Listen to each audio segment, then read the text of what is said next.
Hello, everyone. My name is Freddie Johnson.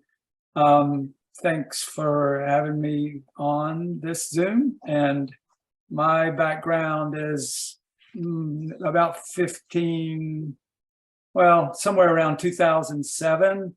A couple of friends and I got together after finding out about conservation burial grounds existed, which at the time there was only 2 or 3 in the United States, but that was very exciting to me and to my friends. And so we actually pulled together and created a nonprofit organization called Conservation Burial Inc., which ended up partnering with, in fact, already had partnered with Alachua Conservation Trust. And we opened in 2010, became operational thanks to the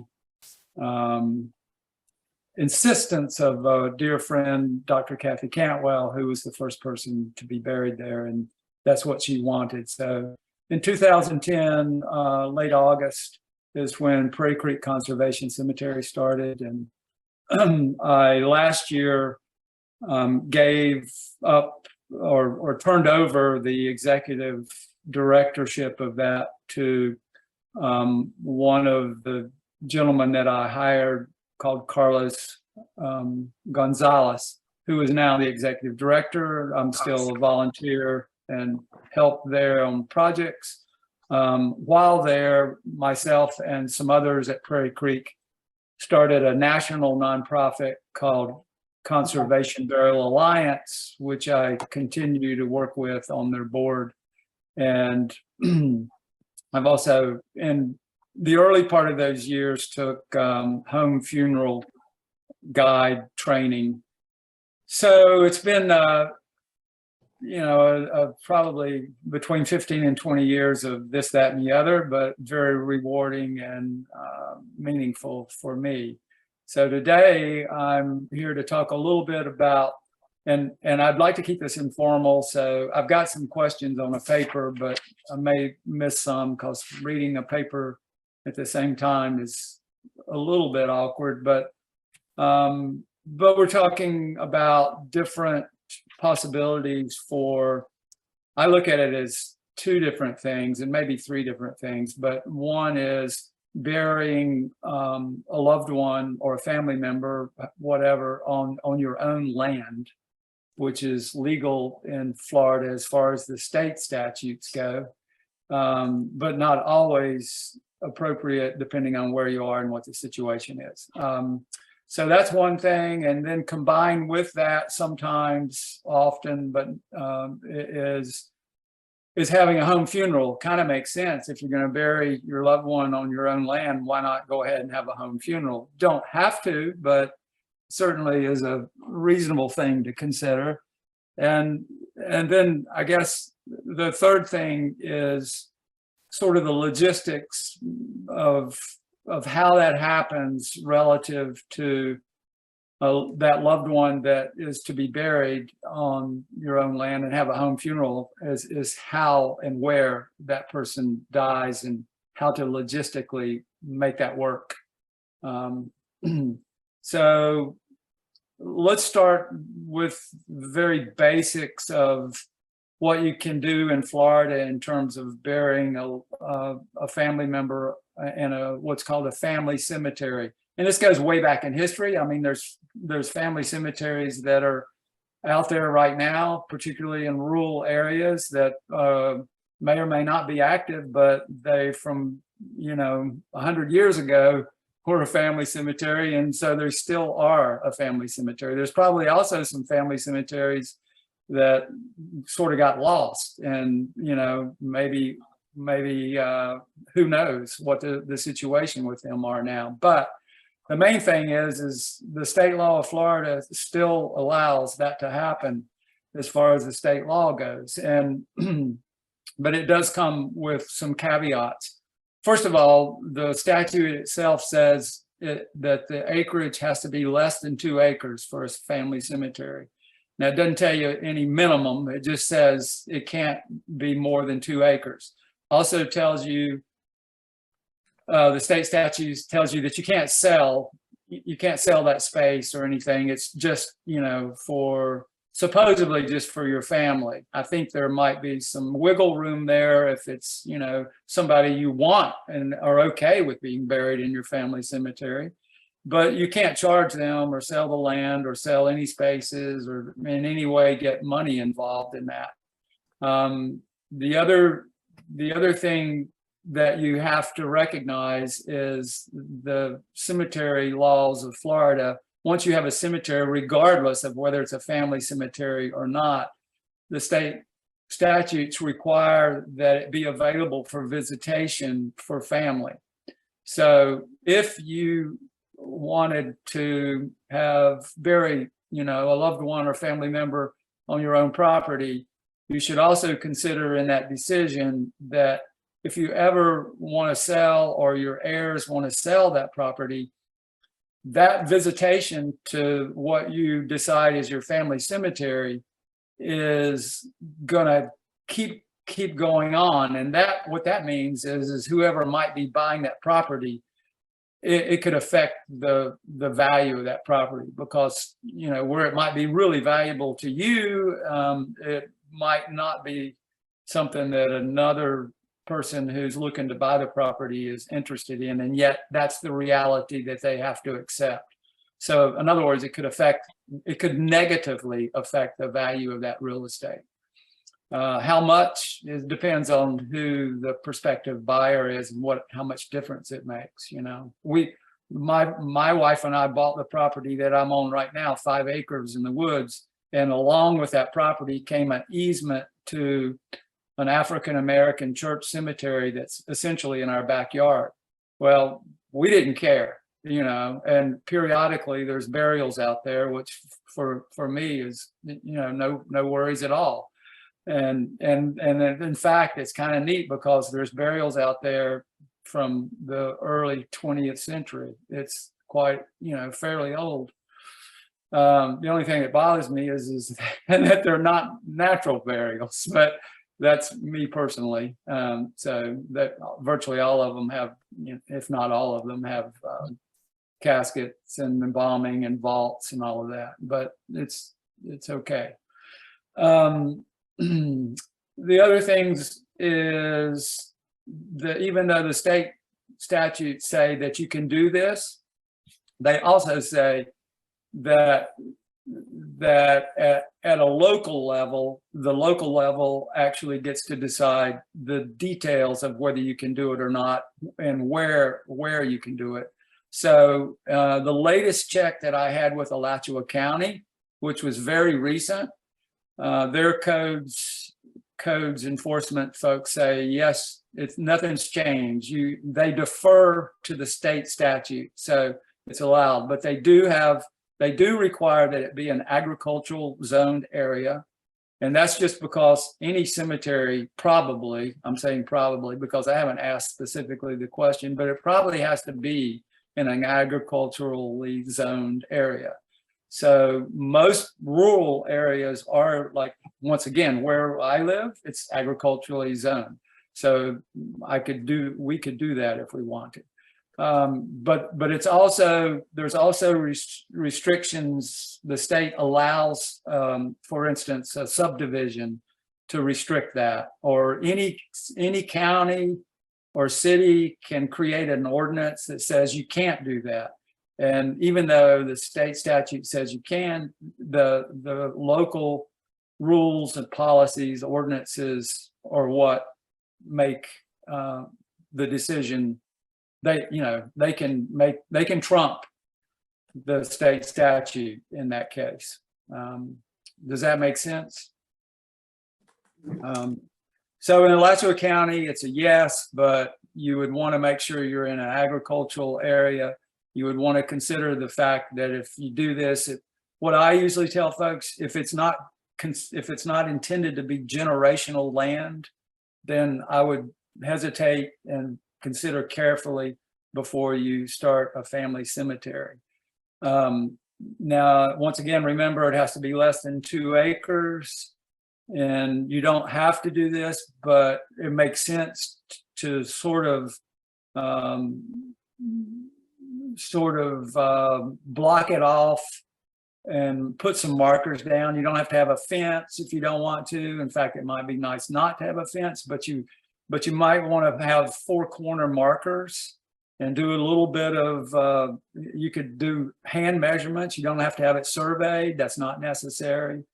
You can do your own, your own measurements and decide where you want to have plots or not. You do need to, all cemeteries in Florida, including family cemeteries, it's the law that kind of where people are. And in cemeteries, they go by plots and lots and graves, so they have it measured and they know, and they keep a record of that. So technically, here again, you could probably find plenty of family cemeteries that haven't done this, or at least they haven't done it lately.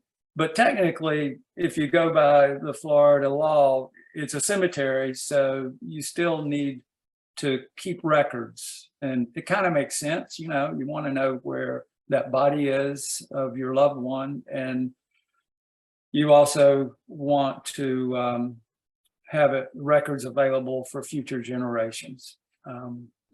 So I would, in my mind, you would at least want to have corner markers of where your cemetery is to make sure you don't build something there or do something else there. If not you, other generations.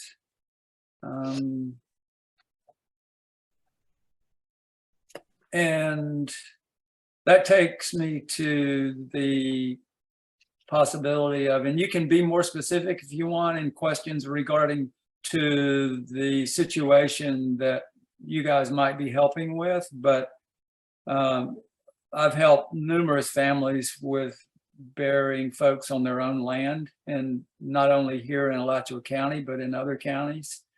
And just for your information, I think it's Levy County. It's a good example of, even though the state statutes say that you can do this, they have gone to a fair amount of trouble, it looks to me like, of making it difficult to do that. And I'm not going to say it's impossible to do there, but it is not like I have helped with in Alachua County and other counties. So anyone in Levy County, take a very careful look. The last time I tried to help someone there, I think they pretty much said this isn't worth it and gave up, because they had to jump through a lot of hoops and get the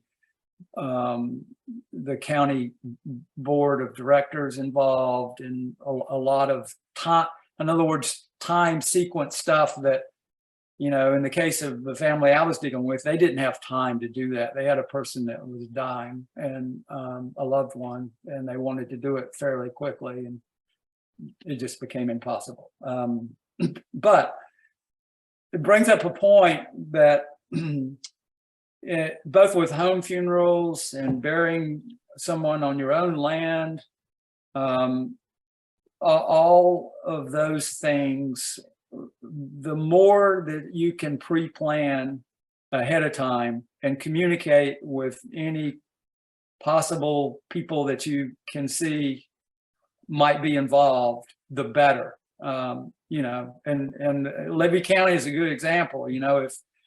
If you knew that you wanted to be buried on your own land there, but it was a few years away, it would be a lot easier to do it based on what I learned than it would be if you were going to want to do it 2 months from now, because the whole process may take 6 months, So, but that's not the only example. It's like you want to, if you have a loved one that doesn't have a good a current doctor and they're not involved with hospice, this is one of the questions. That's putting you in a situation where you've got sort of a conflict, built-in conflict. And the very best way, whatever time you have ahead of time, and if that's going to be the situation, one solution would be get hospice involved. But if you can't get hospice involved, then you can at least go to the medical examiner's office and you can say, here's my situation. I don't see how we can get hospice involved. But, I can visualize the situation coming up of the police or sheriff office is here. And we don't really want a funeral home to be involved because it creates a whole nother step that we don't need. We've done our planning. We know what we want to do. Is there a possibility that we could call or have the police call you and for you to do whatever you need to do? And worst case scenario, you could transport our loved one to your offices, and then we would work on the transit permit and the death certificate. The examiner's office can create a death or sign a death certificate. So the examiner's office could do whatever they need to do. They may not even need to transport the body at all. They might just need to do a little bit of research and say this is fine. But if they did, at least now you're only dealing with a medical examiner, and if you have a transit permit, you communicate with the medical examiner ahead of time, and he has some confidence that you're planning, you know what you're doing. They might well allow you to come and pick up your loved one after they're done and then go back home. So, it's not, a lot of these things are dependent upon the situation. And because of that, what you can do is your plan can look at all of the foreseeable possibilities and do its very best to make sure that you have contingency plans for all of these bumps and hurdles that could come up. But bottom line is, you want, whether it's a home funeral and burial on your own land or just a home funeral, you want to try to make it as easy and smooth as possible. And that means doing the planning. If you're in a situation where, you're just all of a sudden dealing with a person that has died or is dying, then you got to do your best you can if you still want to have a home funeral, including or not including burying on your own land. And, it's not that it's undoable, but, you're going to have a handful because you're also trying to deal with a person, a loved one or a friend who's dying. It's a good time to stop and make sure that what I've shared is understood, or am I confusing everyone totally? No, it's incredibly clear. I have a few questions when you get to the end, just some specific questions, but I think this has been very clearly laid out. Thank you. Sure. Well, I mean, the other thing, and here again, it's more planning. You don't want to plan to bury a loved one at home and then wait till a day or two before or after a loved one or a family member's died and said, okay, how do we dig a grave and what do we need to do? And you want to get that all figured out first. And it's not particularly complicated, but once again, you can make sure you know where you're going to do this and sort of mark it off. You can always make it better later. You can start with one burial in the general area, and you can do, you don't have to be way ahead of the game and have plots laid out and everything, because it's pretty simple. Where one person's buried, but eventually, you can build that into a more organized family cemetery, or you can do it first if you want. But the main thing is you need to know the general area where you're going to bury this person. You need to know how to dig a grave appropriately. Most of the time, most folks that are interested in natural or interested in home funerals and burying on their own land will also, if for no other reason, just for the health of the land and people, you want to do a natural burial, which means, the state law says that you've got 24 hours before embalming or burial, unless that you're going to use cooling, and you should use cooling anyway, as much as possible, because it just makes sense. But let's just say you want to have a weekend, a weekend sharing funeral, wake, whatever you want to call it. And so you would maybe prepare the grave when you know the time was close or soon after death. You would want to make sure you know how to do that grave. You would want to make sure you've made decisions or hopefully communicated with your dying loved one in terms of their preferences for a shroud or a casket or a wicker casket, whatever, you know, container or no container. You want to make sure that you have the know-how and whatever implements that you need to lower the body in the grave. And by the way, I mean, I've done some burials where in Israel with shroud burials, they hand lower their bodies into the grave. They have a person or two in the grave, they hand the body down. So, I mean, there's lots of ways to do this, but virtually at Prairie Creek Conservation Cemetery, with few exceptions, like I just described, most of the time it's a simple lowering of a casket or a shrouded body. And, you know, all that information is available either online or through me or Prairie Creek, or, you know, it's out there. It's all doable, but, you know, it does require tools and it does require people. You know, one person digging a grave takes a long time. It's doable, but a person has to be capable, and it takes a while. And it also depends on, you know, the soil and a lot of different variables. But a nice number to dig a grave is, you know, 3 or 4 people, something where you can rotate around. So you want to make sure that part's planned. And here again, communication with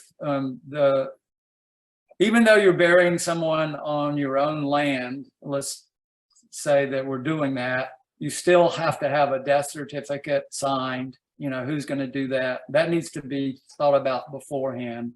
And that goes back once again to, if you're really in a situation where you don't have a doctor or anybody to do that, that's where maybe the medical examiner, if you communicate with him, might be willing to do that. Also, I don't know anybody that's ever done it, but legally a chiropractor can sign a death certificate. And if you had a relationship with a chiropractor that really knew your medical history, then a medical examiner would probably be fine with that chiropractor signing a death certificate. I don't know that's ever been done, but I have read that that they can do that. So, William, you probably know that. Yes, and last year, autonomous APRNs were also granted permission, a specific class of nurse.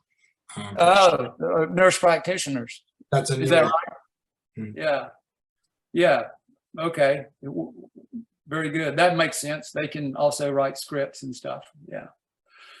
So, so you do have to have a death certificate, even though you're right there. That needs to be done.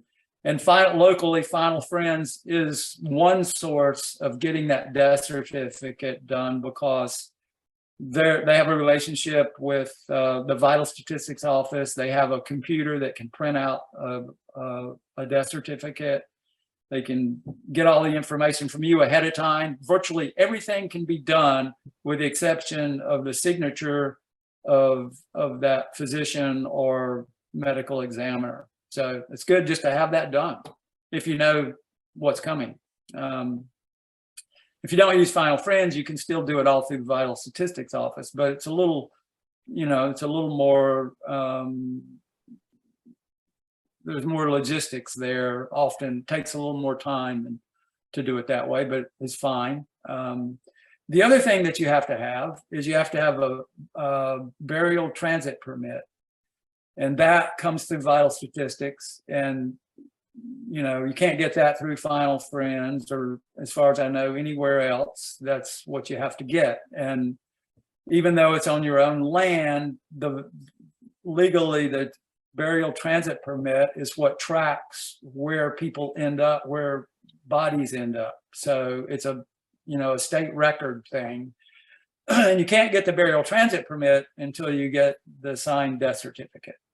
But what I would recommend, if anyone that knows this is what they want to do in the future, or they're working or working with someone at home who is in their last days, I would go to the vital statistics office. I would communicate what you're doing, let them know, once again, gain their confidence and cooperation.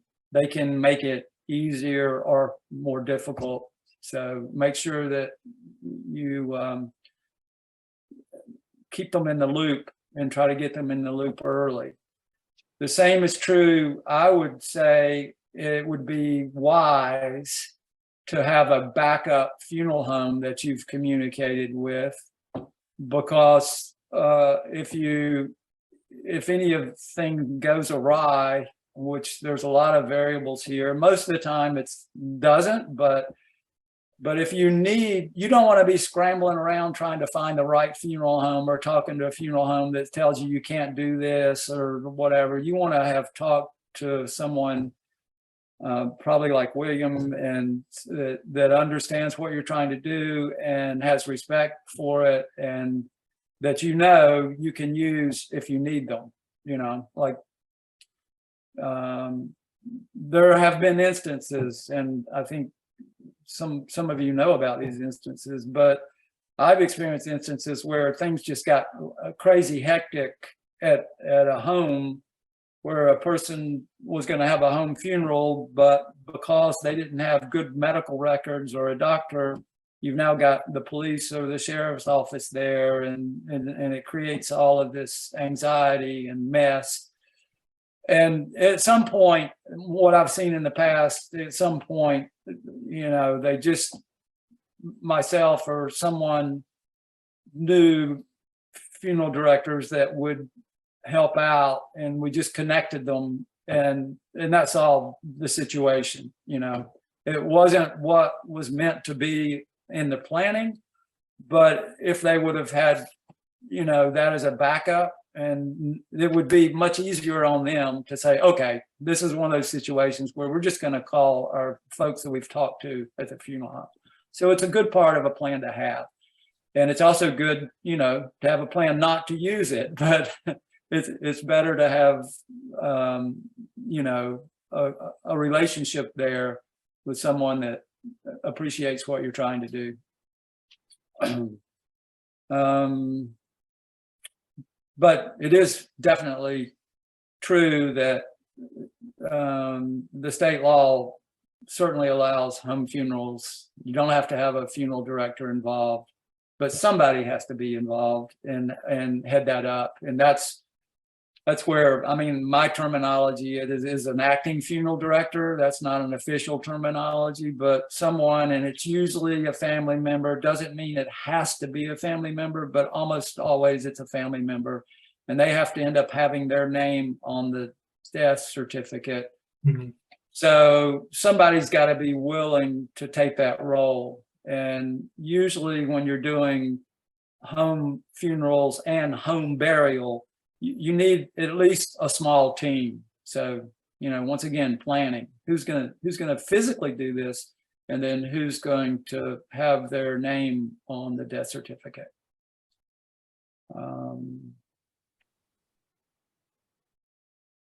Questions or comments? I'm going to jump in. I have some very just simple, precise questions. Okay.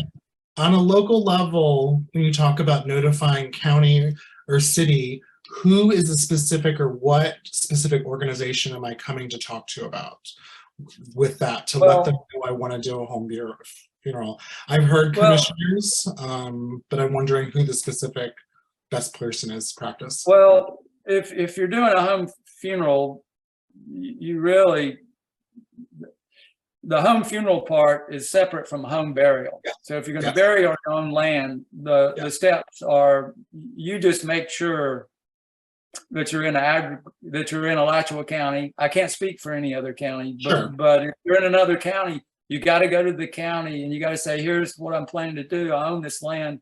I want to bury my loved one there. I want to have a family cemetery. And Mhm. you'll find out, oftentimes nobody really knows the answer, but they'll eventually get to the bottom.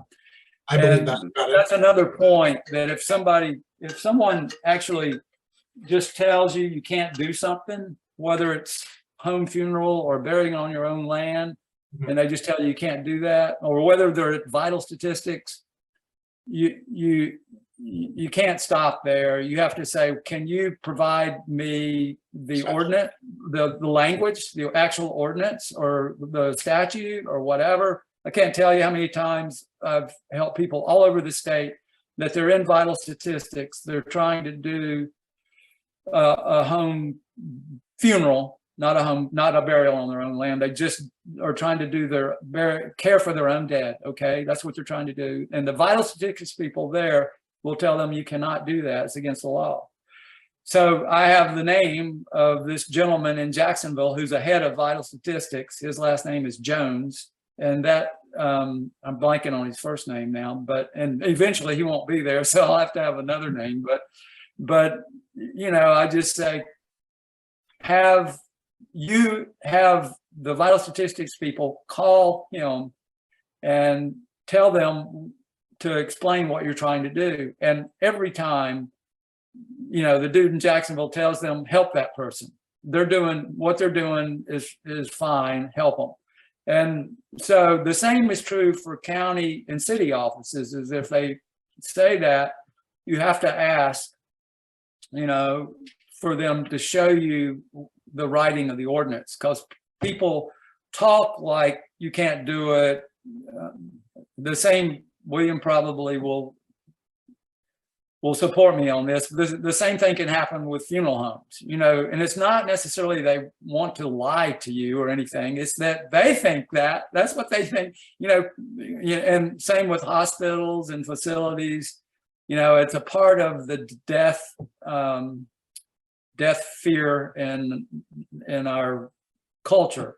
That's part of it, because nobody wants to do anything wrong or get in trouble, and anything dealing with death tends to be outside of the normal parameters. So, and it's also, our long time funeral industry, the status quo is very well ingrained. So anytime you're outside of that, you have to make sure that what you're getting is actual fact and not just the status quo way of doing things. So does that make sense?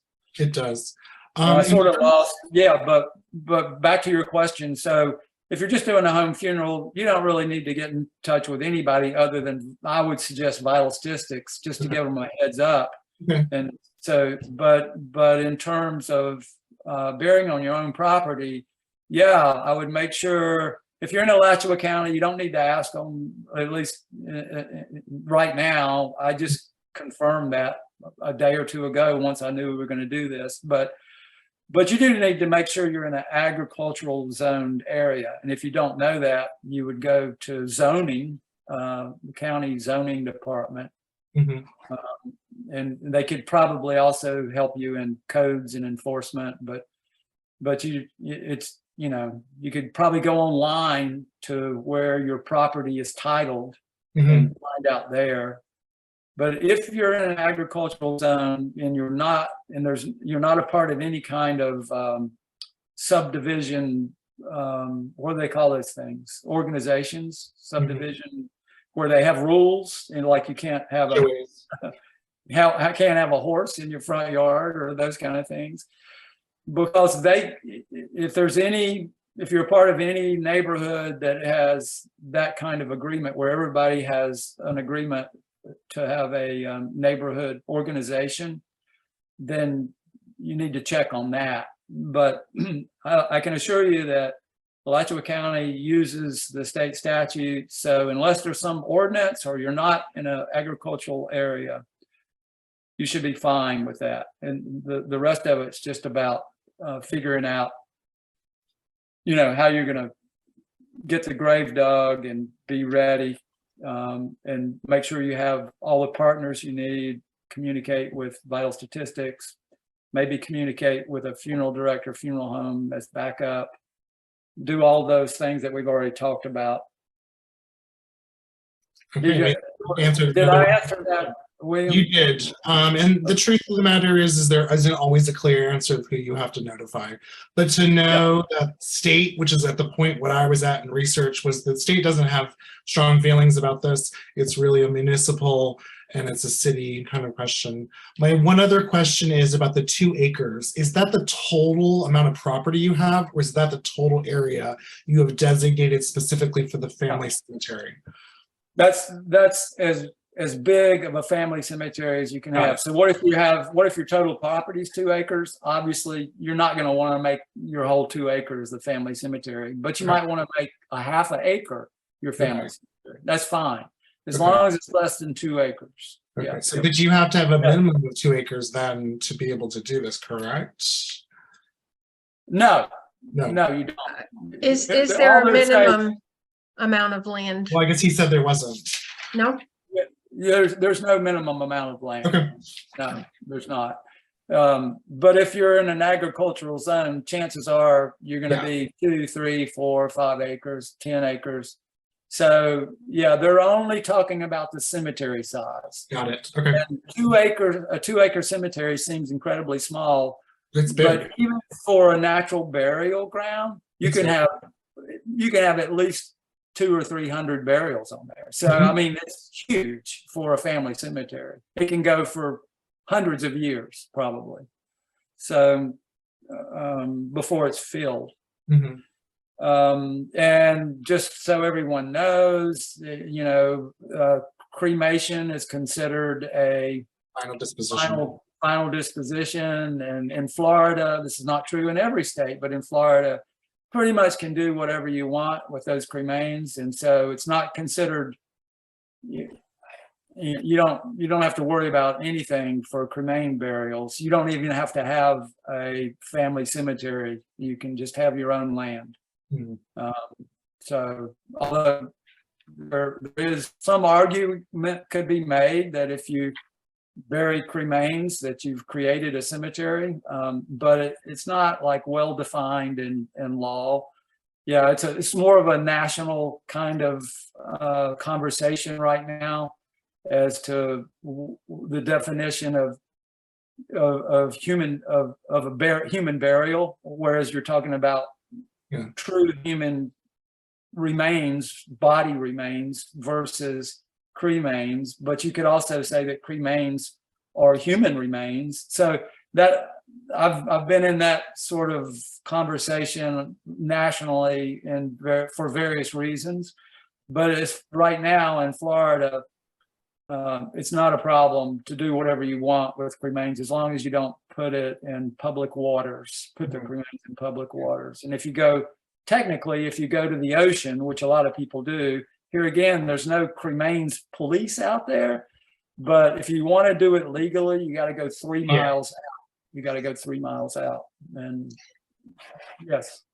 So I have a question about, okay, so you need a transport permit. So would that be like from the bed to the backyard? And also the question is, could one of these direct cremation people be ones to help you get that and the death certificate? Because, a lot of funeral homes charge a lot of money and some of those guys might charge less. To do what? To get your death certificate, you say you need a transport permit to get the death certificate. Yeah, you can get and all so that how does yourself. that fit in? Yeah. You can get all that yourself. You don't need to go to a funeral director for it. You could, but like you say, the funeral director or the funeral home, William can speak to it better than me, but they're going to have to agree to do that. And that's kind of a halfway involvement. Are they going to charge you their $4,000, or are they going to say, okay, we'll only charge you $1,000? That's up to the funeral home, but you don't need to do that for a home funeral, and you don't need to do that to bury a person on your land. You just need to, like we talked about before, do your planning, communicate with the people, go to vital statistics, hook up with final friends if you want. You can get the death certificate. Once you have the death certificate, you take it to the vital statistics office and you say, oh, I got the death certificate. And they say, okay, good. And they'll issue you the transit permit. But that transit permit typically, with few exceptions, you're not going to get that until after death. And you're not going to be able to get the death certificate signed until after death. But you can have it all filled out and ready anytime. I mean, we can do that for ourselves right now if we wanted to. I haven't, but you know, you can have it 90% filled out or 95% filled out and just a few things left, which is a good idea when you know that you know you've got something in the near future coming for a death. Yeah. Does that make sense, Shanti? Yes, and then I'm sure William knows this, but by law, what is the depth to bury a body at? Well, that's a crazy thing. Once again, it goes back to the funeral in the modern day funeral industry. The legal depth of burial is 12 inches. That means 12 inches of earth above the container or the body. Okay, if it's a shroud burial, legally, you can dig down a foot and bury that person. Would you want to do that? Absolutely not. But the statutes are written based on modern burial, embalming, and vaults, and that's what they're using as their starting point. For natural burial, which is what you want to do, you know, in any family cemetery, in my opinion, and I think most people would agree. But you need to go. The parameters for natural burial are anywhere between 36 inches and 48 inches. Okay. Prairie Creek typically, it fluctuates a little bit, but typically they shoot for 42 inches. That's a good number. It's right in between 36 and 48. There's reasons for that, having to do with the decomposition, but also having to do with most places it's not a concern, but there are some animals that can dig, and once you get down 36 or more, it pretty much eliminates that. So pretty much meaning it's probably happened somewhere in history, but it's never happened around here, and it would take a lot to do that kind of digging. Okay, so my question, and like Shanti asked, for the transit, does that mean like from where they died in the house, for example, to the backyard? Yeah, you need the transit certificate for that short distance. Yeah, you know, logically it doesn't make sense, but it's more because the state tracks where bodies are from the documentation of that transit permit. That's what documents where that body is. So that's what goes on the state records. On that transit permit, it's going to have your address. If you're the person that's burying in your yard, it's going to have your address, home cemetery or family cemetery at this address. Yeah. And there you go. Right. But okay. It's required. You got to have it. But okay. Yeah, it's a good question. And in general, if you're not really cooling the body and you want to proceed within the around 24 hours for the burial, so you have the 24 hours to get the death certificate signed, and then get someone at the vital statistic office to sign all it, and that's yeah. Right there. What if your loved one dies on Friday night? They're only open on weekdays, and they're not open on holidays. That's a challenge. Yeah, and the answer to that is what we've talked about already. Number one, communicate with vital statistics early. I've seen cases in our local vital statistics office here in Alachua County, which is awesome, where someone was in hospice care and they were dying on Friday, and they wanted to have the burial on the weekend. I mean, this is over and beyond, right? This is not to be expected, but the vital statistics actually did the gave the transit permit to get over the weekend their loved one to Prairie Creek for burial, and then the transit permit went back to get an official number after the fact. All I can say is they, because of the communication and the trust, That's awesome. they went way beyond, and she actually communicated over the weekend, you know, which it's crazy, nice. But generally you would want to have a plan to where, okay, here's what we're going to do if it's a weekday, and we've already got everything set up. We've already got our death certificate filled out. We've already communicated with vital statistics that we might run in there and bring the death certificate, and we need the transit permit because we're going to, you know, they know you want to do it in 24 hours. They're part of your team now. So, but if it's on a Friday, here's what we're going to do. And that's where you got to make sure you have Techna ice, dry ice, make sure you've got at least a few people that are willing to help with this. William, jump in. Sorry. Just to share with you in practical what happens, funeral homes get a lot of grace. I often go to a hospital with no burial transit permit. It is known that I'll be getting one, and legally I should have one coming from Shands going back to the funeral home, but I don't usually have the vital statistics filled out. A death certificate hasn't been begun. And so that's always been a place where the legal of what's legal and what actually happens look differently. Also, this is something where I like take my funeral director hat off and my doula hat on. I would love for our organization to buy a cooling board. There's technology in Europe that this is a really common product, and I've traveled to other countries and seen this in practice where they have a board that they pull out and put under, and is so above and beyond the kind of like throwaway plastic kinds of things. And as we develop as doulas in this association, it is a purchase we might collectively share and own. An object like this, collectively own a stretcher, collectively have some things. In the way that Dennis sort of operates, we might mimic some things and even better those kinds of things. But frequently I don't have a burial transit, but when I show up to see Freddie or Carlos, their hands out and they need that document. It's very important that I show up with that document.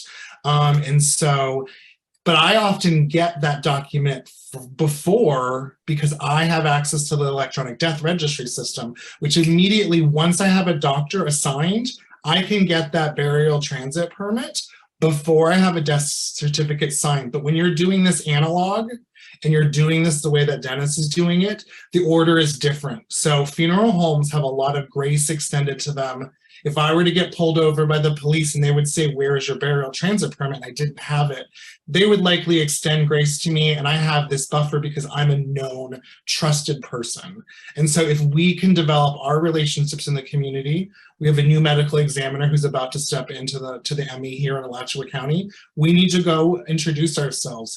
Shanti has been in contact with the sheriff's department, and we have to broker all these relationships because the trust that everyone gives us will give us the wiggle room to do these things exactly as Freddie is saying, but it's about the pre-planning.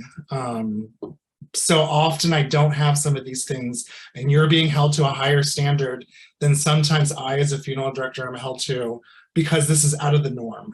But when you're working within the framework, this isn't as stressful. Yep. Well said. Perfect. Perfect. Sure. Hi, sorry that I was late. Hi, Lynn. Hi, nice to meet you. I have a question, and I apologize if I know you've touched on this a little bit, but I want to clarify. I have a client that I'm meeting on Thursday. She's planning her home funeral. She wants me to come and to talk about all the things that she wants, and I'll be sort of the person that will guide the family to bathe her and do, and have her body prepared the way she wants. I'll have Techni ice and everything like that. She will be on hospice, and she already has a funeral home set up for her cremation. Does anything else need to happen within those 24 hours after hospice declares the death, starts that paperwork? They can leave, and then in 24 hours, we call the funeral home to come for transport? I'm not sure I followed all of that, Lynn, Okay, but what county are you in? I'm in Pinellas. I believe that she is in Pasco County. Yeah, and you've got a funeral home that's involved in this? She's already chosen and prepaid for her cremation. Okay, and she's going to have a home funeral, or she wants to have a home funeral at her home while the body is there? Yes.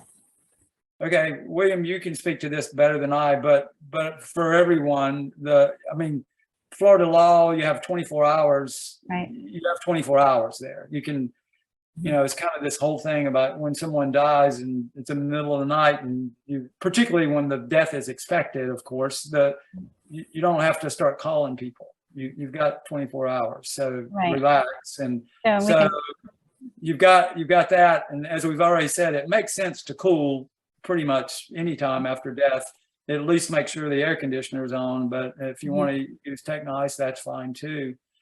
But what you're saying is you've already set up with a funeral home, and the hospice thing is there. Have you communicated the funeral home is going to handle the transit permit, right? right. So I don't see any problem here. Do you, William? Okay. I got confused when Okay. William mentioned the whole vital statistics thing, because I was thinking in this case, we wouldn't need to do anything like that. No, if you're using a funeral home, this goes smoothly. And once you bring the refrigeration component, you've met minimum standards. Mhm. And at that point, you really buy yourself technically more time in doing that. So, but you're meeting minimum standards when you introduce that. And that's really the only statute you're rolling by. And I often tell families, you can wait as much as you need until you need to make the calls to sort of alert people, but there's no rush. And if you need time, take that time. Yeah. Once you've involved in a funeral home, this is just smooth sailing. Yeah. So I guess you would just make note of the time of death, the closest you could come up with, right? I mean, just make note of that and wait. That's the beauty of it. But also, I was understanding that you could have the body for 24 hours without actual refrigeration, and that you could actually have the body there up to 3 days. Not that people would really want to that long, but if you were waiting for someone to come from out of state or something, up to 3 days. Is that written in the law, or is that just customary? It's not written in law, and it really just depends on the decedent. It depends on their body mass. It depends on the temperature outside, and it depends on health conditions. Honestly, I've seen people quickly be in a stage of decomp that was unexpected. It was fast. And there are other people who just didn't have the kind of body fat index, and really it wasn't this kind of rush. There's so much fear about decomposition, and it just doesn't go down like that in television and movies. And it's whatever you want to do is fine. You just need to make the preparations, and by bringing in some refrigeration element, you've met the minimum standards. The idea is basically we just don't want people to something not to be happening. And so we want decisions to be made and things to be moving forward. There's no one policing this exactly. There's not someone going around and checking, oh, you're at 36 hours. In the old days, 100 years ago, it was common for a 2 or 3 day visitation. And so that was just a common practice 100 years ago, was to do things like this. And this is where people did this in their parlor, and their kind of homes were specifically designed to host things like this. So yeah. Yeah, you're right, Santi. 24 hours, you don't have to do any refrigeration. But I mean, it's more of a, like William says, it's more of a common sense thing. If you can at least make sure that you're, like, let's just say it's in the middle of the summer and you don't have air conditioning, well, use some Technice. If you have air conditioning, maybe make it pretty cool in there, 75 degrees or something. But it's just common sense kind of stuff. Yeah. And I guess it could be Technice, or it could actually be a big old slab of ice that you put in your freeze, anything. I mean, it can be very simple stuff. I mean, I have about 24 Technices if anybody needs some. But anyway, yeah. Wow. This has been really very informative. I think everybody's like, yeah. Are there any other questions, or anybody?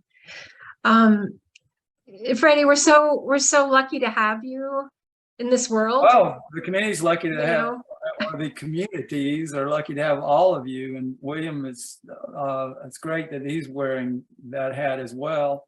And I think, death doulas, my understanding is that death doulas have maybe the broadest area of helping end of life care. I mean, it's just like, and the time span that they might or could be involved is a long time from start to finish. So I think that they feel a great need in our society, particularly now that we're starting to actually change things a little bit, little by little. And I think it's a revolution that needs to happen and is happening. So thank you all. Thanks. Yeah, we're excited to be, 6 board members so far and a budding organization statewide, and every little bit helps, Yeah, and I think what William said is so right on. I mean, I can see where an organization like yours could have, build this sort of infrastructure, shared infrastructure that could, and also develop that trust and relationships to where it becomes a very powerful thing for communities. And I see it as, the Final Friends thing, which I was involved with early on when, I was going through all the things that I mentioned earlier in terms of death care training. And but I think that model can be a part of, you can, plug that in and it be a part of something much bigger and more available. One of the things about Final Friends is, mostly the main actor there is Dennis, who's not going to be around forever like all of us. So I think having a bigger organization doing some of those things in a broader area, having a deeper bench of players is really what's needed. Yeah. Good. Thank you. Wonderful. Yeah. Thank you so much. I think we do see that we want to create something that will be in perpetuity, as they say. Yeah. That will continue on with or without us personally Sure. here. So, well, Freddie, we'll have you come again, I hope.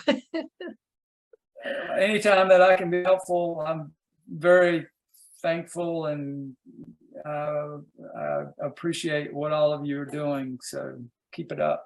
It's great. All right. Thank you so much. Take care. Yes. Thank you. Thanks. Thank you. Thanks for making that happen, Shanti. Sorry I was late. Oh, you're welcome. That's great. And then I'll just go ahead and stop recording.